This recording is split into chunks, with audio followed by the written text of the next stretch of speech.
Hi, and welcome back to the review of Unit 10, Dog's Nose. So in the preview we mentioned Pet Now and this new application for being able to identify dogs using their nose.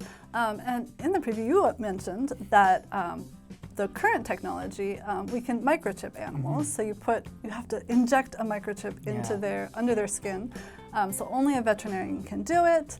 And then if you lose your dog and somebody finds it, then they have to have the willingness to take it to a veterinarian because only the veterinarians have the machinery to scan it. Willingness. Willingness.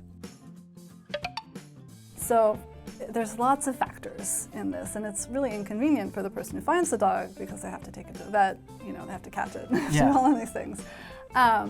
So this application can alleviate all of those problems. So you just take a photo of your dog's nose with the application, and then anybody who finds the dog can also scan their nose and find out exactly who it belongs to. The biggest problem is that it's kind of hard to get a dog to sit still on command. On command. On command. So Pet Now has been really working hard to try to kind of track the movement and being able to get a clear picture even if the dog is not sitting still. And the company or the application has received a lot of attention. They've gotten investment from Samsung and LG in Korea. And they even won the prestigious Best of Innovation Award at the CES Consumer Electronics Trade Show in the US. Prestigious. Prestigious. So their goal is to have a world with no lost dogs, which is a great sentiment. Yes. So wishing the company luck, and maybe this application will be in broad use in the future. But going back to dogs and cats and animals outside, what do you think about allowing dogs and cats to kind of roam freely or do what they want? In Korea, 100% against it. Okay. Even in America, there's some limitations. Now we have front yards in America and backyards in most homes. Right.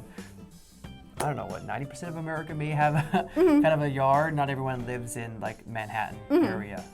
But in that case, dog has to be very trained to, stay within the front yard. Right. They just want to run, chase cars, chase squirrels, things like that.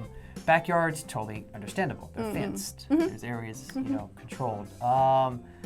But here, I don't know, I am always very cautious because I run a lot on the sidewalks and parks, and I see a lot of elderly people not walking their dog with the leash, it's just walking around. Right. Now, it sticks near them, but it just wanders. Yeah. And there's been a few times where I've almost, accidentally hit the dog or it's jumped at me.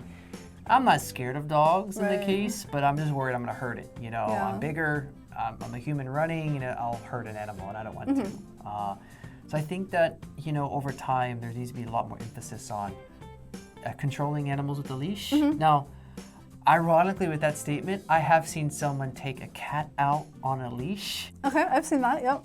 That is something I thought I'd never see. Because cats are more of those pets you can let out. They're much more independent, they do come back. But I don't know, I just saw a cat walking on a leash and it was so funny. It's entertaining. Yeah, it's an unusual sight. Another concern though, I know that for example in New Zealand, you're not allowed to have outdoor cats. So in America, outdoor cats are very common. Yeah. But in New Zealand, you're not allowed to have outdoor cats because the cats kill the natural wildlife. Oh, that's understandable. So that is another concern, and I think there are problems with that in Korea as well. With there's a lot of stray cats in Korea, but they kill the native birds and other things.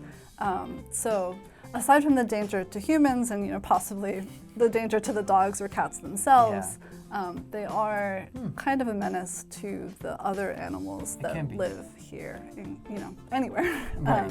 So yeah, it's really common to have outdoor cats in the U.S., but there are some concerns with that as well. And I hear there's lots of strays in a lot of the urban centers of a lot of U.S. cities. Like New York, there's a lot, but I've always heard the argument that they kind of try to kill the rats. Right. So there Keep it controlled. There are some animals that you might want to control. Right. But yeah, New Zealand has a lot of unique and endangered animals, so they're really, really strict about those kinds of things. Yeah, a lot of places get cats specifically to kill the rats and other things, barn cats and all of that. So right. it all depends on what you're trying to do. True. But I think that there should be rules that cats and domestic cats and domestic dogs should probably not just be running free, particularly in the city in Korea. Okay, and that is all for Unit 10, Dogs News. We'll see you in the next video.